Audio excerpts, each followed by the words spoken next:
In this video, I'll be breaking down why this chart is one of the most important in the stock markets right now and you need to be looking at it. We'll also be taking a look at our technical analysis levels for the S&P 500, NASDAQ, Bitcoin, dollar index, and gold to really break down the movements that are coming into April and in fact, what's happened over March and the important areas. This one is going to be good. Stay tuned. Alright guys, well one of the things that we like to do on this channel is to of course have a look and observe what's been happening over the last 24 hours in the market. One of the best ways, always taking a look at this S&P 500 heat map. And you'll notice straight away that banks were under pressure yesterday due to that hedge fund liquidation. Imagine being at the tippity top of the market and actually getting liquidated through margin calls. It's pretty amazing how unsophisticated and undiversified some funds still are out there. Now, I'm sure many people on the channel are doing better than that, but let's have a look at yesterday's movements. So here we have the NASDAQ, the Dow Jones, and SP 500 basically flat. However, at the same time, the Russell 2000 took a massive dive, and this is a clear divergence between hypergrowth 2.81% down and the rest of the markets actually doing quite well. And I think this is because the Russell is just a little bit too high at this stage. It's probably going into a consolidation and really picking out some of the stocks that are good and some of the stocks that are bad after that massive rally that happened through January into February. Remember, euphoria is a powerful drug out there, and many people, this will be the first time ever that they've experienced so much euphoria in the market. Here we have what happened in the sectors, and you'll notice one thing that's interesting. Utilities were actually the #1 sector. Now, utilities and XLP, consumer staples, usually this points to people getting a little bit defensive in the market. So they're not pulling their positions out, they're just rotating into defensive positions that usually happens around highs or points that they think the market is a little bit overpriced. Interesting. We'll continue to follow this on the channel together. The other thing, XLK, technology sector down 0.52, and energy and financials, of course, copping the brunt of the day down 0.87 and 1.19. Let's just quickly talk about our thoughts on April. So April's always usually a historically great month. We've talked about this chart millions of times on this channel. 1928 to 2021, April has been one of the better months to invest in the markets. However, there is one caveat to this, and that is the year after the global financial crisis, the April was actually pretty poor. Now, I hope it's not like that again, but it's a very interesting statistic because the global financial crisis actually ended around March. And then a year later, March into April, it's doing a very similar thing. So we mentioned before that there are some jitters in the market due to that liquidation by the hedge funds. Credit Suisse, JP Morgan, Deutsche, all of these banks definitely going down. But overall, did the VIX really jump up that much? It was up about 9.97%, which sounds like a lot. And it is back above 20, which has been a very, very strong support level for the VIX. But it hasn't spiked a lot just yet. So we'll continue to watch this. But watch your VIX, have it around 20, and of course anything under 20 is usually a more stabilized normal market, and anything above 20 is more of a fearful market. And if you're not familiar with that, you definitely want to be checking out the volatility index on things like the NASDAQ and on the S&P 500, such as that one. Now, what has this led to happening in the market? I think it's clear that we're seeing a little bit of risk off here from some money managers. Not everyone, because otherwise the markets would be dropping across the board, but some people are clearly moving into US dollars. And this trend has been consistent ever since we saw that weekly close above the 20 exponential moving average. The US dollar is now ramping into 93. We probably expect some resistance around that point, and then ultimately it's going to go towards that 94 level, find resistance, and possibly even return to 96. And you'll see here on the weekly why 96, such an amazing support area, becoming a resistance zone. It's really clear to see on the charts that that is the area that I believe many things will be stopped in the future if it ever gets there. But for now, 93 resistance, then 94 will be the next level. And I expect a bit of consolidation around this zone. What's this doing to the rest of the markets? Well, things like Bitcoin, Ethereum, and other crypto space coins have been doing very, very well. We've seen strong movements up after that initial sell-off. We got through that 56,000, 57,000 area. And now I expect Bitcoin to actually fall down a little bit here and retest from the top down. So we got the closure above. We didn't get to 60,000 just yet, but we did basically close through. So 8 hours and 4 hours are the most important charts along with dailies that you want to be looking at when it comes to Bitcoin, Ethereum, these types of markets. Here we've got the closure above. Here we now have the support. What was resistance will become support, just like last time. So if the market comes down here, expect it to meet a 20 moving average on something like a 4-hour chart and then hopefully bounce off. In fact, let's have a look at that together right now. Let's go to the 4-hour. Here we are. And you'll notice, yes, it is going to be there if the market continues to decline.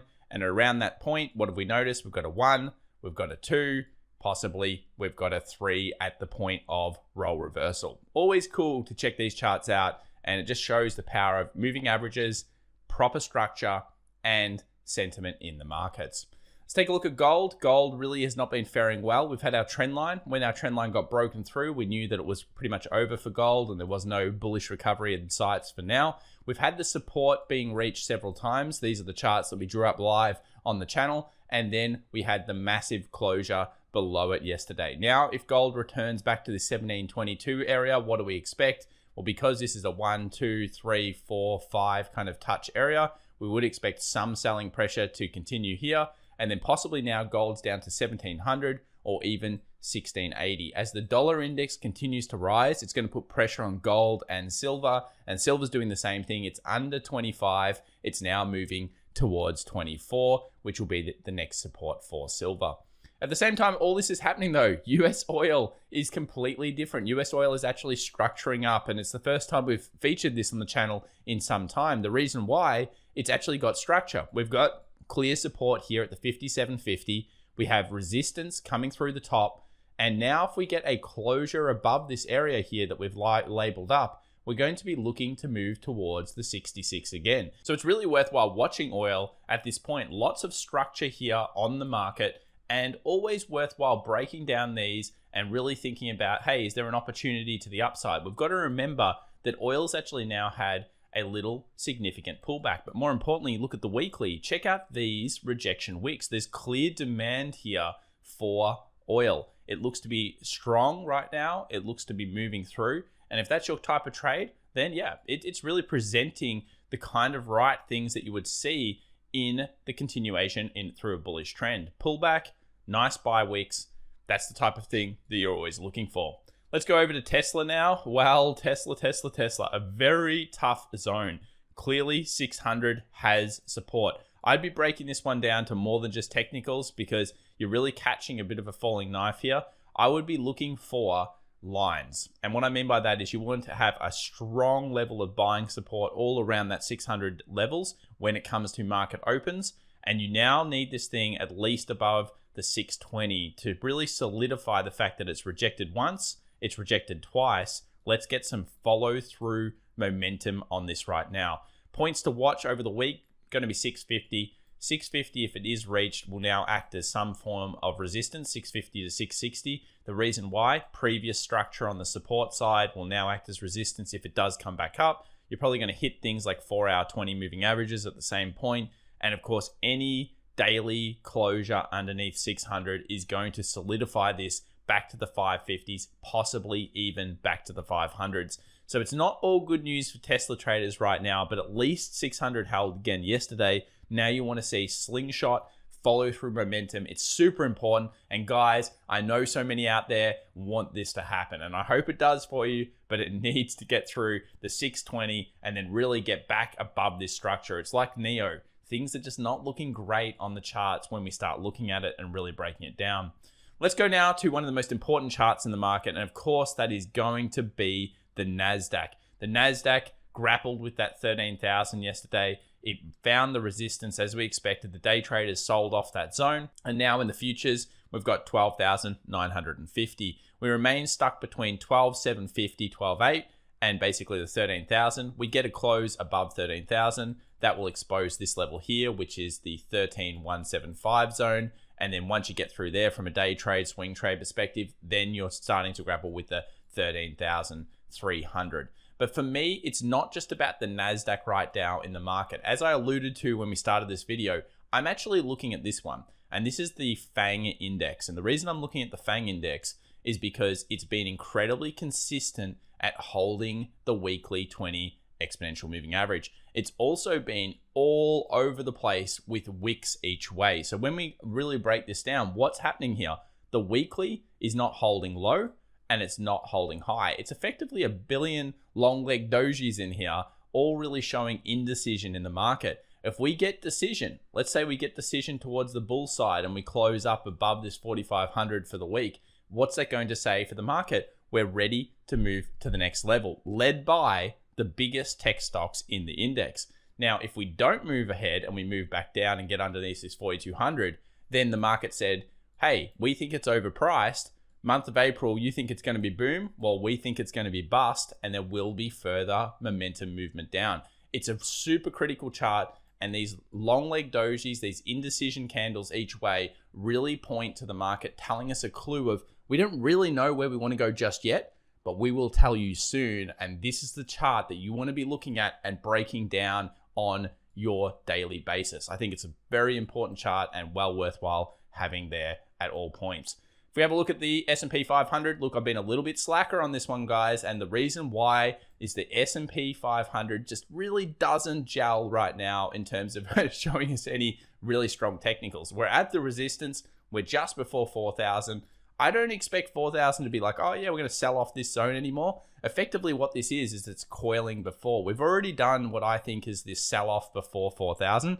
Now we're waiting in anticipation to break through it. Have this trend line on your charts. Make sure you've got it there because it's been an amazing point of resistance in the past. Let's see if we do break through and go towards the upside. If it does continue to be a point of resistance, we continue to see rotation into some of these recovery stocks. We continue to see some strength throughout all of those sectors. And I think it's just really, really interesting. Guys, I want to know in the comments down below, what do you think is going to happen for April? Up or down for the NASDAQ? Let me know in the comments down below. Very interested to see what all of you think. All right, well, if you enjoyed this video, please remember to subscribe, hit that like button, and of course, we'll see you live for Tuesday's Stock Market Open here on the channel. Make sure you come and join us. It is a lot of fun. Stay tuned, guys. Bye for now.